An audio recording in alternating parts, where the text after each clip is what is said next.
What's going on, everybody? Welcome to the Pro Football Focus Show here on RotoGrinders for Week 8 of the NFL season. Almost the halfway point, I guess theoretically the halfway point, somewhere between this week and next week. Anyway, I am Britt Devine. I am back from vacation. I caught Dan. Dan held it down. Did a good job for me while I was gone last week, but I'm back with my good friends. I just added both you guys on Facebook. I feel like we're real-life friends now. Mr. Scott Barrett and Tyler Beaker.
Guys, we're back. Sorry for that. I had a little bit of a technical difficulty. Anyway, we're back. I'm Britt, here with my good friends, Mr. Scott Barrett and Tyler Beaker. Scott, what's going on this week? Not much. A lot's going on with you, though, apparently. Congratulations, Britt. Thank you. I had a show earlier today. You weren't on this, obviously. You were looking at all those dank stats or anything. But yeah, I had myself a nice little fun vacation. Got engaged while I was gone. Big congrats, Britt. That's awesome. I know. Very happy. You know what I need though? It really costs a lot to do all this stuff at Disney. Guys, I need to win like week 1 when I won the 30,000. I got to do that again. I need that again right now. I got to pay for everything now. So Yeah, Disney's pricey. We'll definitely try to help you get a winning week this week here, week 8. Yeah, we'll have you the bachelor party paid off at least. Yeah, I took last week off. I had too much going on. Looking to really get back into it. Week 8, a really fun slate. It looks like lots of high totals, some expensive plays, lots of good cheap plays. I think nothing on the real low end. But let's jump into this with a little bit of the technical difficulties at the beginning of the show. Let's kind of jump right into this today. If you're new to PFF show here, what we do is we give a stud, a value player, and a dud at each position, along with some other discussion points, using some of the dank stats they have over at PFF and a lot of stuff behind the paywall over there to really get you focused with an early look on your DFS plays for the week. So without that, Tyler, let's start this off. Stud quarterbacks of the week. There's a couple out here that I like. So I'm looking at guys. We've got Mahomes, Rodgers, Luck, Dalton, Roethlisberger. We've got Goff, who might be a little bit of a value play. You've singled out Aaron Rodgers probably because Scott actually got to the sheet first for once and put in Patrick Mahomes. Aaron Rodgers, he's 6,400, likely in a shootout. Had another week off to recover with a bye. Going up against the Rams, going to have to put up points. I usually don't like the expensive quarterbacks, but it's really hard to overlook both of these guys this week. Yeah, I really like this combination of both pricing and matchup for Rodgers this week. The Rams' pass defense is the same juicy matchup that we targeted last week with C.J. Beathard, except for Rodgers likely won't turn the ball over 4 times, costing him a ton of fantasy points. As long as Marcus Peters isn't 100% and Aqib's lead remains sidelined, this defense is one that we should pick apart easily in their secondary. Rodgers and the Packers, they're traveling to L.A. They're 9.5-point dogs. Should be passing heavily in this matchup. I really like the idea of starting with Todd Gurley and bringing it back with Aaron Rodgers and one of his receivers. Yeah, I think that's it can get expensive doing it that way. Todd Gurley, I'm locking him into my cash games, going to have a lot of exposure in tournaments. We'll talk about him when we get to running backs, but I like Rodgers quite a bit. The only thing is, Scott, we've got Patrick Mahomes in every game but one this year. He's got at least 25 DraftKings points. Talk about consistency, chucking it all over the yard. They're getting Kareem Hunt involved in the offense now. Basically, it's unstoppable. He's so good. He can throw it with his left hand, his right hand, overhand, sidearm, underhand, whatever he wants to do. Should have no problem dicing up Denver here at home this week. Yeah, this one's really easy. He's priced as he's the highest priced quarterback on both sites. He's priced as your typical, expensive, good quarterback, but not as a historically great quarterback. And that's what we're seeing here. He's, on pace to finish with the most fantasy points of any quarterback, barring, of course, Peyton Manning in his historic 2013 season. Second most fantasy points through the first 7 weeks of the season, behind only 2013 Peyton Manning. And, if you played Peyton Manning in 2013 every week, you won a ton of money. So it's kind of the same case with Patrick Mahomes. And the frustrating thing for Kareem Hunt's season-long owners is, Andy Reid, you're up by 3 touchdowns. Why are you still passing the ball? Like that's so frustrating. But, if you have Patrick Mahomes, that's pretty good. He's priced like 2015 DFS quarterback, right? Not 2018 DFS quarterback. So he should be like 75, 7,600, something like that, in my opinion, with how DraftKings prices it. So we're getting a little bit of a discount. I like it. He's at home. Shouldn't have any problem dicing up Denver at all this week. So let's say we just need to save a couple of dollars. I'm looking at guys in the mid-tier, Tyler. I like Jared Goff, who if you use with Gurley, you're just encompassing every possible fantasy point from that offense, getting all the touchdowns, at least until McVay fires up some kind of trick play, and then somehow we don't get a touchdown for that. But I like him. I'm looking at Ben Roethlisberger at home against Cleveland. I think that's a pretty good spot. You've got Jameis Winston in here, who's against Cincinnati, who's just chucking for 300 yards every single time he's out there because they have no run game and their defense is horrible. So Jameis has to chuck it. Who do you think's more likely to get the 300-yard bonus, Winston or Roethlisberger? Winston. Yeah, I think I would agree with that. So talk to me a little bit more on Winston. Yeah, I mean, you nailed it right there. Like, he's got everything working for him in his favor. No run game to lean on. They're going heavily on the pass, and their defense is just bringing it back, allowing them to put up a ton of fantasy points in the process. Winston is just slinging it. He's put up 300-plus passing yards in each of the last 2 games, 84 combined rushing yards, and 5 total touchdowns. Cincinnati has allowed at least 20 fantasy points to 6 of their first 7 opposing quarterbacks they faced. They rank top 5 in completions allowed, passing yards allowed, passing touchdowns allowed. I think just Winston is like the perfect cash or GPP player, naked or stacked. Yeah, there's no way there is a way he gets under 300 yards passing. That's because the Cincinnati defense plays lights out at home. But with no run game, that bonus looks pretty good there. I like, I can make a case for a couple of these guys. I like Russell Wilson a little bit. I think Matt Stafford is way too cheap at home. I know they, play a little bit slow, but I think that game could kind of shoot out. Scott, you had Winston in here as well, so you agree with that. If you weren't looking at Winston, what else do you like in the mid-tier? No, I'm only looking at Winston. All right, really. That makes it easy. Just such a smash play. So last year he led all quarterbacks in passing yards per game. If you only look at games, he played on at least 50% of the team snaps. Now this year with Todd Monken, if you combine Ryan Fitzpatrick and Jameis Winston, they have 2,261 passing yards. That's the second most through 6 games all time. Only the 2000 Greatest Show on Turf Rams finished better. And that was just by 14 passing yards. Keep in mind, Tampa Bay's quarterbacks had 129 more rushing yards than the Rams quarterbacks in that season too. So really what they're doing is historic. And I just talked about Patrick Mahomes. What he's doing is historic. Well, guess what? If Fitzpatrick and Winston were one quarterback, they'd be outscoring Mahomes by 2.2 fantasy points per game, be even better than that historic Peyton Manning season we talked about before. He's just egregiously priced in a fantastic matchup coming off of the stone worst matchup last week. So that's the guy I'm playing, and I'm not really going to try and overthink it. Yeah, I do like Winston quite a bit. I just talked about Russell Wilson. Tyler, you've got him as a dud. He's 5,900. He ran a little bit last week. I don't know if it's that. Now, you can really run on Detroit, but you can their whole defense is just absolutely horrible. Nobody really passes on them because you don't need to, but I think Detroit's going to be able to put up points. I like Seattle to score.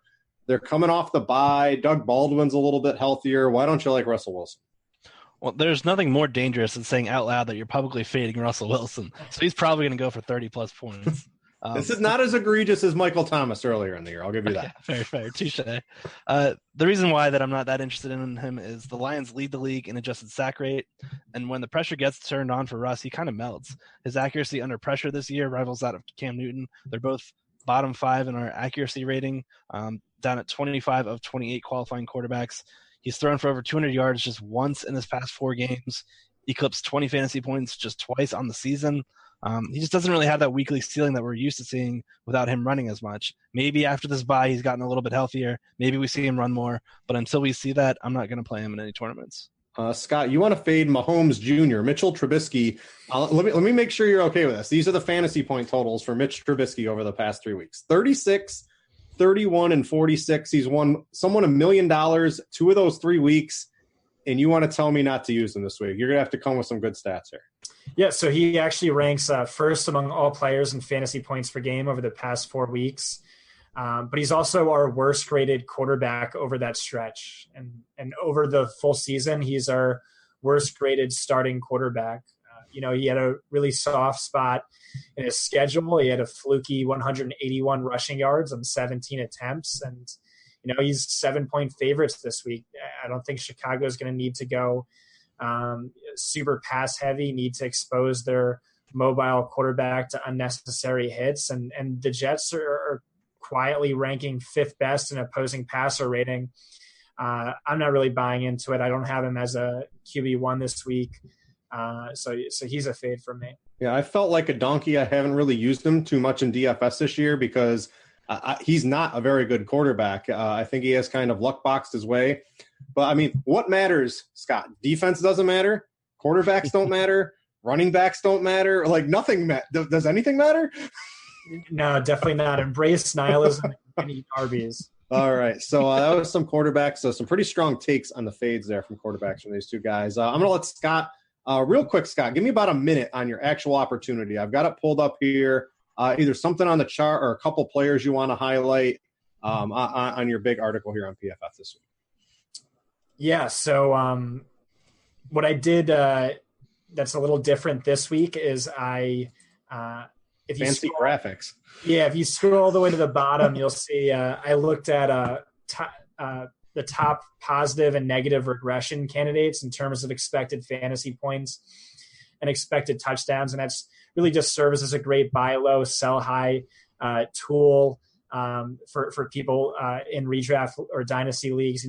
Tyler Lockett, there's no way he keeps scoring this many touchdowns on that target volume. Also, very little work near the end zone either. So he's definitely someone I'm trying to sell high on. A top buy low would be Jarvis Landry. And I have to say, you have Julio Jones down here, but I mean, it's going to stay 0 actual TDs all season, Scott. I hate to tell you. Right. I do mention in the article he's something like 54th in expected touchdowns since week 2. They're just not really looking at him towards the end zone anymore. And it's probably because, he's not good there when Calvin Ridley's been extremely efficient, Sanu, et cetera. Also, just for DFS purposes, we've been crushing it with our top positive regression candidate of the week. Week 4 was Corey Davis, 34 fantasy points. Week 5, Zach Ertz, 30. Michael Crabtree, he went off in week 6. Jarvis Landry went off last week, and this week again it's Jarvis Landry, and again he has a good matchup, so I think that trend's going to continue. I saw, I believe this is a real stat. I remember seeing it earlier this week.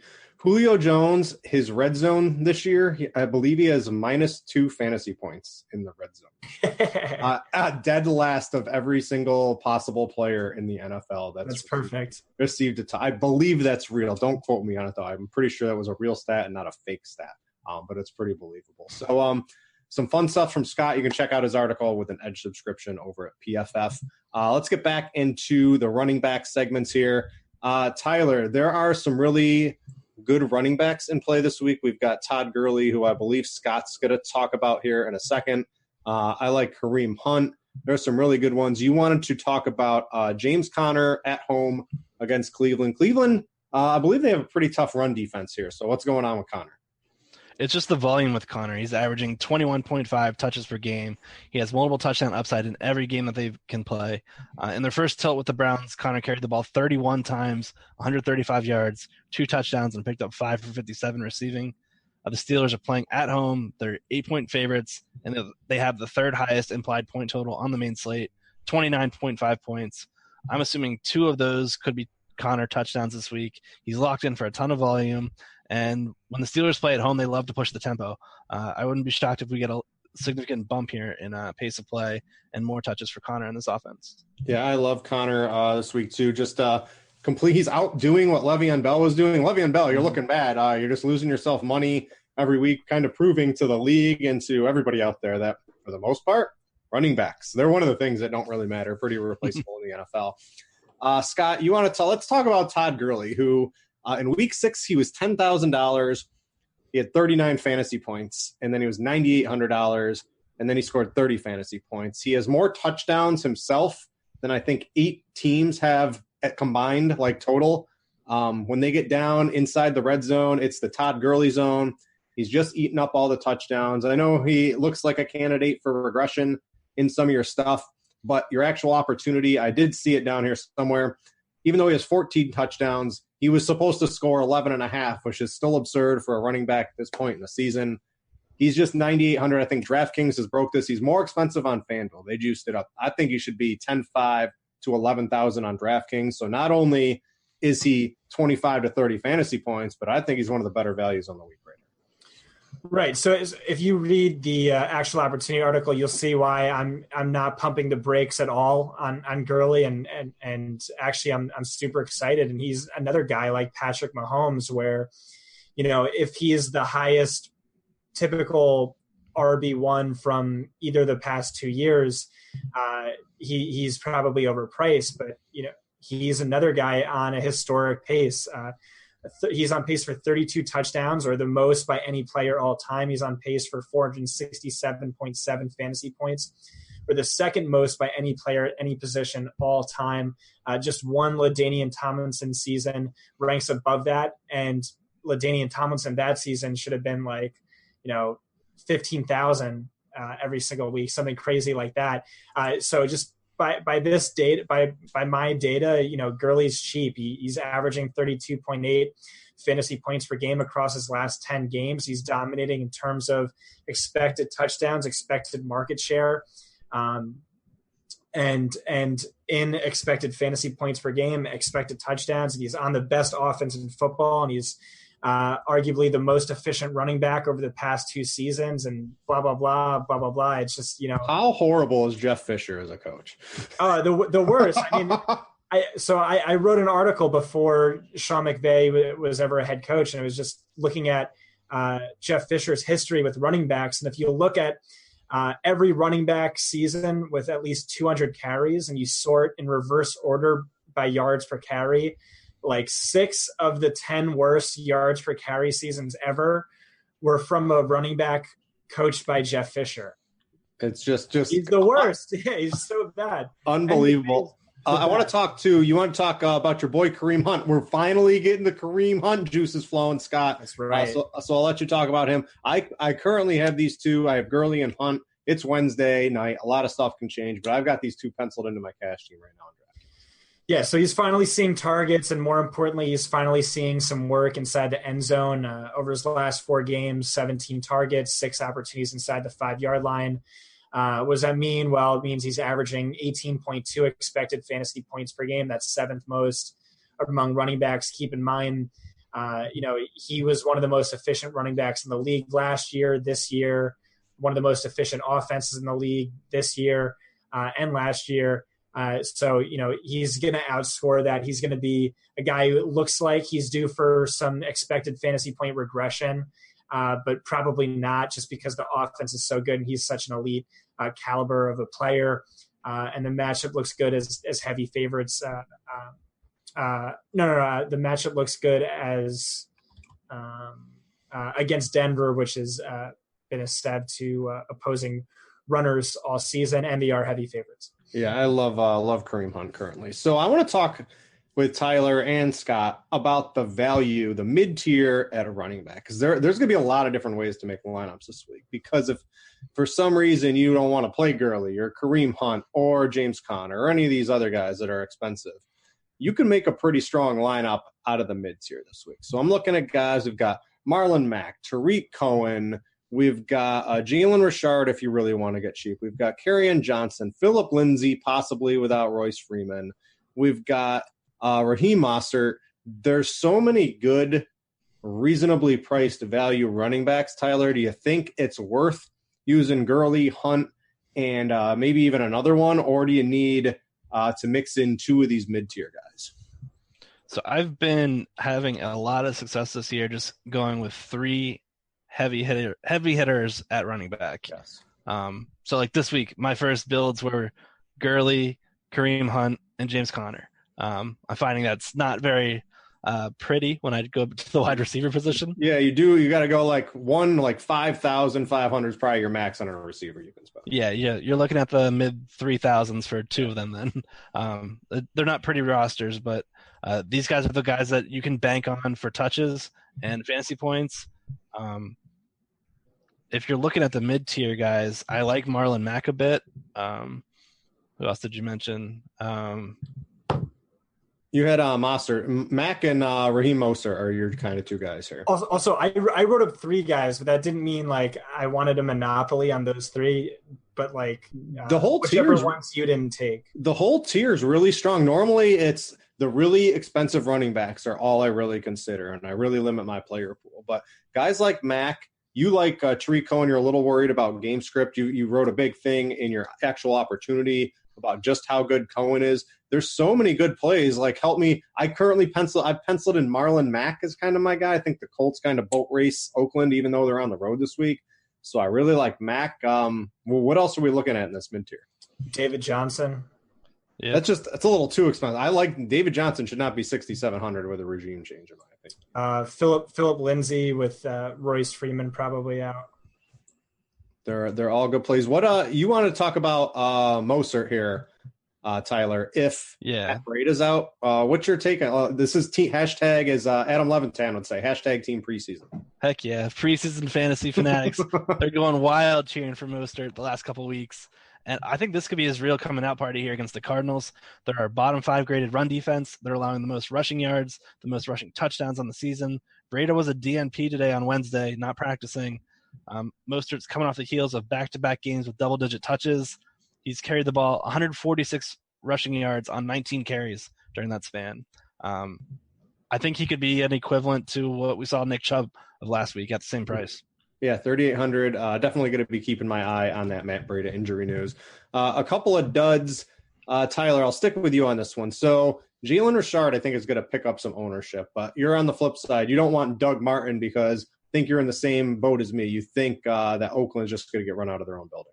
Yeah, I agree. The Raiders are home dogs right now at +3. I think that's way too kind. I think they could get totally run out, like you're saying. And I don't think inserting a 29-year-old washed-up Doug Martin is the answer here. If you were to pick a back, it would be Richard, but I don't really think you need to go with either. And Scott, you want no part of Nick Chubb this week. What's your thoughts there? Just game script not really working in his favor? Yeah, he has 13 receptions since 2015, despite seeing over 500 carries in that span. So it's not he doesn't really have a PPR floor. It's going to be really touchdown dependent. I don't see a lot of scoring opportunities coming this week. Game script's going to be bad. 8-point underdogs. Pittsburgh ranks 6th best in yards per carry allowed. No. All right. So let's go back to this. Do you know what Raheem Mostert's nickname was in preseason DFS? I know I used him in preseason DFS, but I don't know what was the nickname. Raheem Mustard. Mustard. All right. Yes, I do remember that. Now that you mention that. Yes, of course. Let's go to a couple other quick things here behind the paywall at PFF. Scott. So Tyler alerted to me that there's a new sheet out here on PFF. Kind of you do things where you're trying to look at things like slot receivers and left receivers and right receivers, and I see you tweet out some things on it this way. But I believe Jeff Ratcliffe put one together for all Edge subscribers that kind of shows you versus left wide receivers, versus right wide receivers, and versus slot wide receivers. And it's anybody who matches up in the slot where you do it, where it's a specific guy who's playing out of the slot. So this is a very all-encompassing. Tyler pointed out something really good before the show.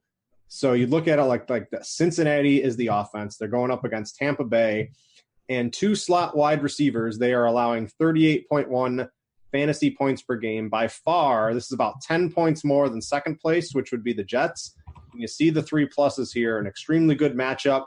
This would be for anybody in the slot. They'll play A.J. Green out of the slot. They'll play Boyd. They'll play Uzoma. Looks like the Cincinnati inside passing attack looks like it could be a big breakout this week. Yeah, this is why I wrote. I talked up Jarvis Landry in week 7 and Mohamed Sanu in week 6 and Taylor Gabriel in week 4 and Juju Smith-Schuster in week 3 and Nelson Aguilar in week 2, and that's why we've profited on every single team one of those slot wide receiver.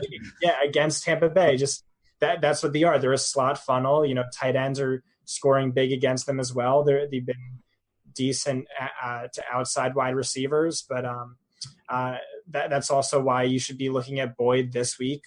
And there's a number of different interesting matchups like that as well. I know Tennessee's on bye, but they've just been hemorrhaging points to left wide receiver because Malcolm Butler has been arguably the worst cornerback in football this year. You can see Philadelphia too.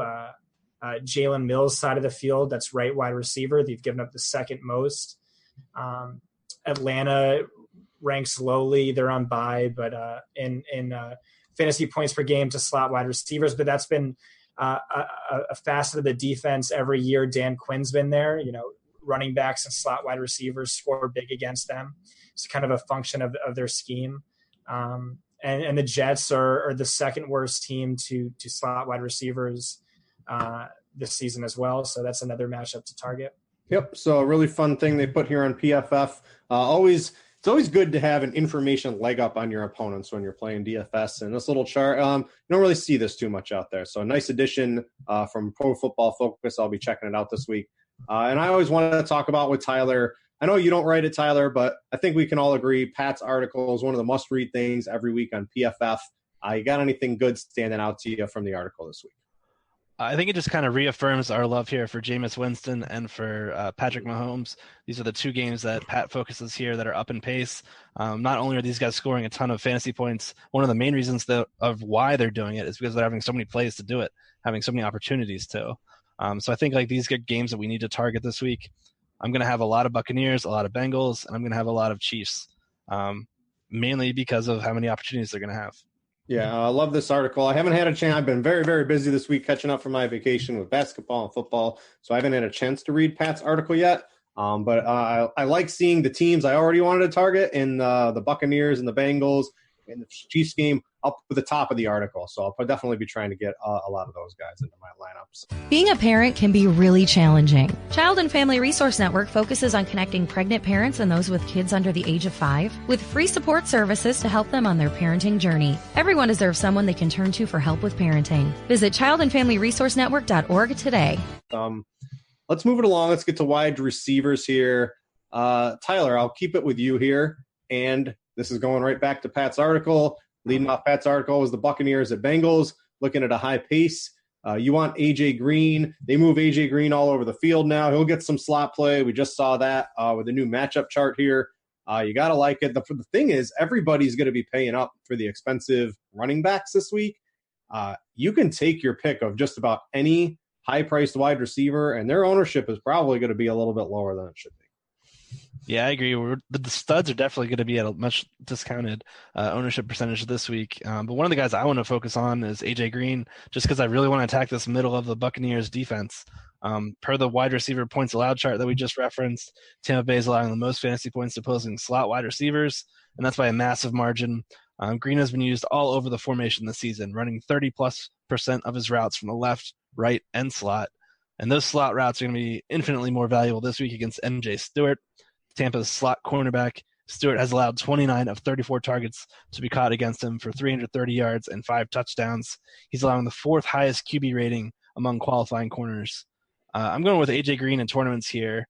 He's coming off a season-high 14 targets last week. He and Dalton looked kind of dialed in where he was his first and second read almost every drop back. But I like the idea of going to Boyd and Cash. And I think exposure against this Buck secondary is a must this week. The Chiefs, they figured out after halftime that all Andy Dalton was doing was chucking it to A.J. Green every single play. They kind of shut it down, but hey, he got his fantasy points for us beforehand. And I mean, guys like Tyreek Hill, Antonio Brown, A.J. Green, Devontae Adams, Mike Evans, Odell Beckham, Juju, and Scott always loves Jarvis Landry. These guys, no one's over 20%. I'd argue, 18, 17.5%. None of these guys are really going to reach because everybody's just going to be jamming in the expensive running backs, even in tournaments this week.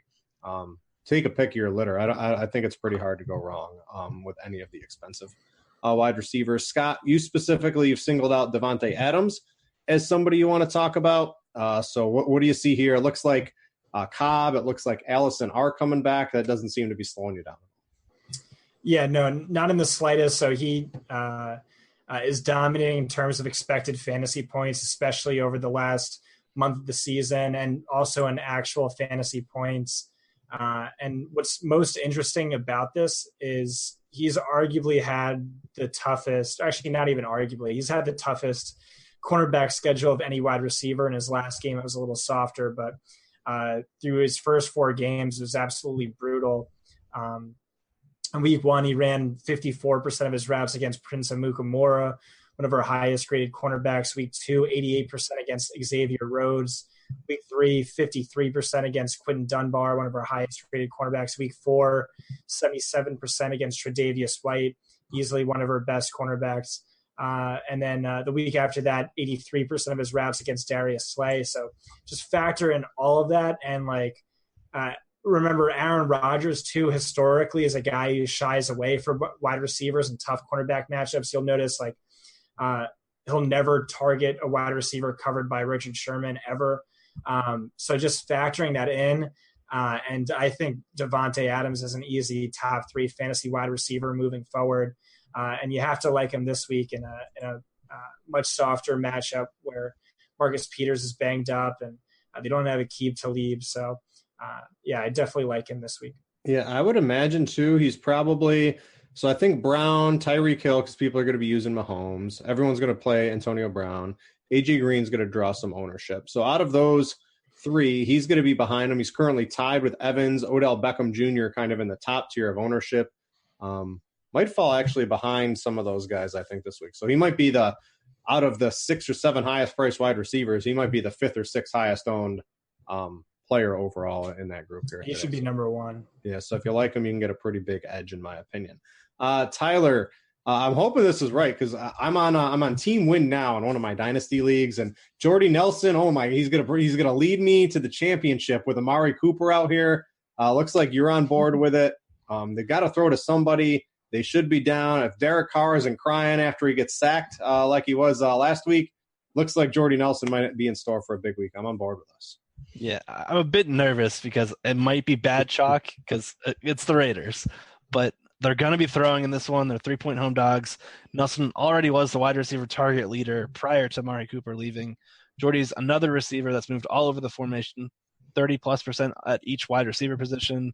But I really like his matchup on the outside against Nate Hairston, who's the one I kind of want to single out if I'm targeting one of Indy's corners. Hairston is currently our number 99 cornerback out of 112 graded. He's allowing a 128.3 NFL rating in coverage. The reasons like Jordy are he's scored in 3 of his last 4 games. He's got a pair of 8 target games during that span, and they're going to be passing a ton in this one. If he can get to 8+ targets here, I think he could pretty easily pay off his price. This is a battle we've currently got in this mid-tier. I like the mid-tier wide receivers this week. I think there are a lot of very viable options, but currently we've got Jordy Nelson and Sammy Watkins, who Scott's going to talk about, both at 15% ownership. They're the clear leaders in kind of the $5,000 to $4,000 range. Scott, what do you see in Watkins? Just, I don't know. He kind of got hurt in that first game against Denver. Has been a little bit hit or miss. You just expect Mahomes to go nuts, and Mahomes is so good that Watkins is just going to get his, and he's cheap enough to kind of work with the stud running backs this week. Yeah, that's pretty much it. I really don't have a good stat-based take. It's just he's something like 4,600 on DraftKings, which is, it's crazy cheap. If you want a piece of this offense, it should be a lot more expensive given how prolific and efficient it's been. I will mention on Jordy Nelson too. I agree. I think that's a good take. Although I might actually be hoping they move him to the slot full time now that Cooper's out. He was running like 40% of his routes in the slot with Cooper at 33%. So I would love to see that jump to like 70-something%. Do you think they're going to do that? Like, because Seth Roberts can't play on the outside, can he? No, but he also can't play from the slot. Like exactly. He's been one of the least efficient wide receivers from either the slot or outside, whereas Jordy Nelson has been like top 20 most efficient from the slot, but below average outside. You think John Gruden looks at those analytics? Yeah, probably not. No chance he looks at those at all.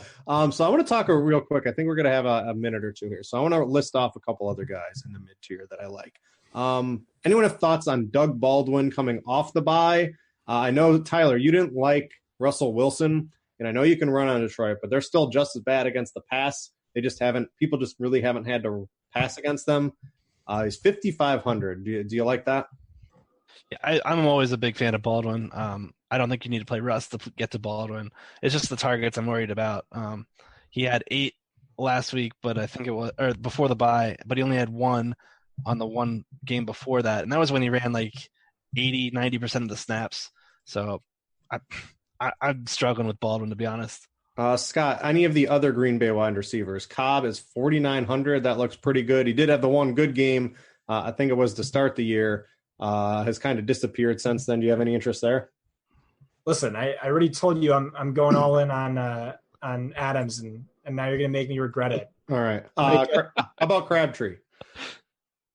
He's in play. 4,800. I think he's got at least 8 targets in every game since week 1. At that price tag, very tough to pass up, on my opinion. And I missed this last week. Did either of you numbskulls talk about Jermaine Kearse last week and like give him a thumbs up? Why was that? Why was everyone playing Jermaine Kearse on the week I was gone? I don't understand this. I was all in on Jermaine Kearse. My goodness, what are you doing? It was the perfect matchup. I mean, the reason why we wanted to attack that was because the Colts defense. Was it the Colts? It was the Vikings. It was the Vikings. Yeah, Mackenzie Alexander was a terrible slot corner, allowing everything to be caught against him. We've seen Darnold target the middle of the field repeatedly. We should have known. Jermaine Kearse was like, I don't understand how that happened. I would not have allowed that if I was on last week, but I can be. I think I'm in support of both of your value receivers. A dud Tyler for you, Devin Funchess. He's catching a lot of touchdowns recently. Tell me why you don't want Mr. Funchess this week. Yeah, it's really just coming down to the play of the perimeter corners that Baltimore has. These guys are playing really well. Funchess has run nearly 85% of his routes on the outside. It means he'll rarely get any of the juicy matchups on the inside in the slot that we're looking for. They've limited opposing wide receivers on the outside for much of the season, outside of A.J. Green's 3-touchdown explosion on Thursday night. But they have allowed the 6th fewest receptions. They've allowed the fewest red zone trips per game at just 2.3. And I think that's what really is going to come down to Funchess is his inability to score this week with them keeping them out of the red zone. All right. Real quick, Scott, I just saw you typed in Sterling Shepard. Why are you hating on him? We got to get to tight ends here. Yeah, all of his games have come in A-plus matchups, and Washington, as you can see from that chart we referenced, is one of the toughest to slot wide receivers. What do you expect? They get oh no, they got Alex Smith. They lost their slot cornerback. So I was trying to think of something and I couldn't come up with anything. So anyway, let's go to tight ends. Tyler, I don't normally spend up for tight ends in cash games, and I don't think I'm going to do it this week because I got to play Todd Gurley. And if I play Todd Gurley, it's really tough to play Travis Kelce. But there is, without a doubt, Travis Kelce holds the biggest positional edge I think you can get this week outside of simply playing Todd Gurley because I think he is by far the best running back. He's 6,800. I think that's probably too cheap because they priced down the tight ends a little bit. I'm just having trouble. I still like, Uzoma at 3,500. I liked him before you showed me the chart. I like him much more after you showed me the chart as well. But Kelce, if you're paying off, just a clear smash spot in my opinion. Yeah, I just love doing it in tournaments where paying up at tight end not only gives you a different player than everyone else, but also typically leads to different lineup construction. And I think it's just a great way to naturally provide some uniqueness in your lineups. Kelce went for 7 for 78 and a touchdown against them in their previous matchup, 12 targets that game. I'm expecting heavy usage once again against the Broncos, who we've been targeting with tight ends for much of the season. Scott, as a stud, I'm looking at a blank here. Did you have Kelce? I mean, Kittle's pretty expensive. There was a nice thing from Evan Silva, just how athletic Kittle is. You got the shower narrative as well going on there. Cook looks like he could flourish with Amari Cooper out of there and a really good matchup in Indianapolis. Are either of those guys worth not really a lot of savings from Kelce this week? Yeah, so I had Kelce. I like I don't really like the other guys. Kittle, yeah, he's good because he's great, not because of Spark, which has only ever hit on one tight end, and it was Kittle. He was a top PFF guy coming out as well. I actually think the Indianapolis matchup is somewhat tough. I'm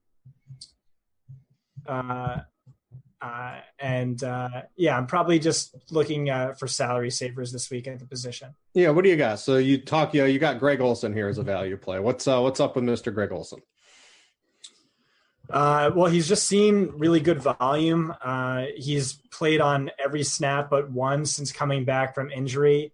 And he's coming off of a really difficult matchup against the Eagles, which ranks second best in schedule adjusted fantasy points per game to opposing tight ends.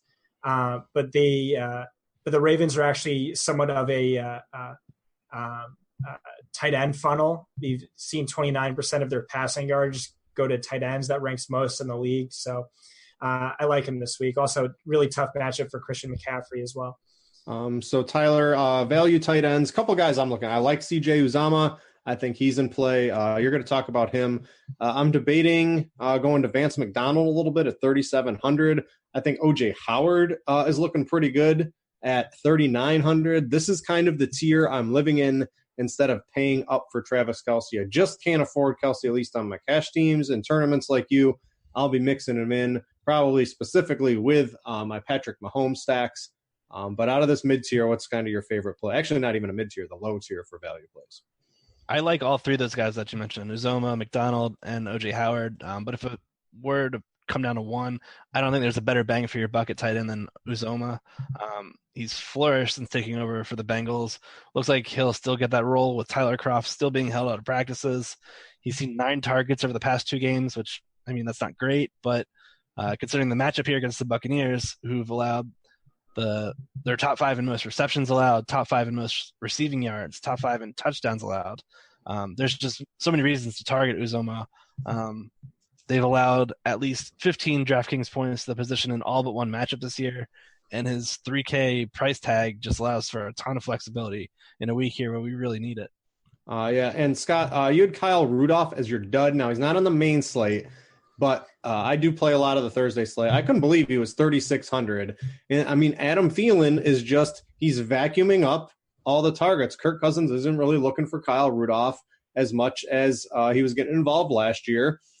And I kind of like this as a dud. I think, would you rather play Uzama? We've got, I just mentioned Vance McDonald and O.J. Howard. I think all those guys right around the same price tag. I'd much rather play them on the Thursday slate other than Rudolph. Yeah, if this were a drinking game to this podcast, it would be every week I mention one dud I forget is not on the main slate for whatever reason. I definitely devote most of my energy towards the guys I think are going to succeed. But yeah, you mentioned O.J. Howard. He's up against the Browns defense without Joe Schobert. He's their primary tight end defender, but he's also our highest rated linebacker in coverage. So I think that's a good matchup. Also seeing a really good snap share in games. He's been healthy this year. Cameron Brate's sort of taking a back seat, and you've heard me ramble on before about how efficient Jameis is when targeting tight ends and how much he prefers them near the end zone.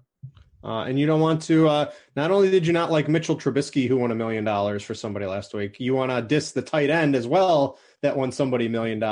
No Trey Burton for you this week, Scott? No, probably not. But I wouldn't go out of my way to say he's necessarily a bad play. I mean, you have him listed here as a dud, Scott. I'm just trying to tell the people some of the takes you had here. To be fair, that's my dud, not Scott's. See, blame it on another mistake by Brett here. Yeah, so why? Give me 30 seconds on Burton. Honestly, it's because he's touchdown or bust, and I don't think they're going to have many touchdown scoring opportunities this week. The Jets hold their opponents to the 5th lowest touchdown percentage when in the red zone. I'm going to save money and look elsewhere. I think it's a bit kind of chasing here. All right, we're going to get on out of here. We got the Roto World coming up next. Hopefully we provided some good analysis for you for Week 8 football season. Thanks for Tyler and Scott for joining me on Week 8. I'm Britt, and thanks to all of you for watching or listening this week, and we out.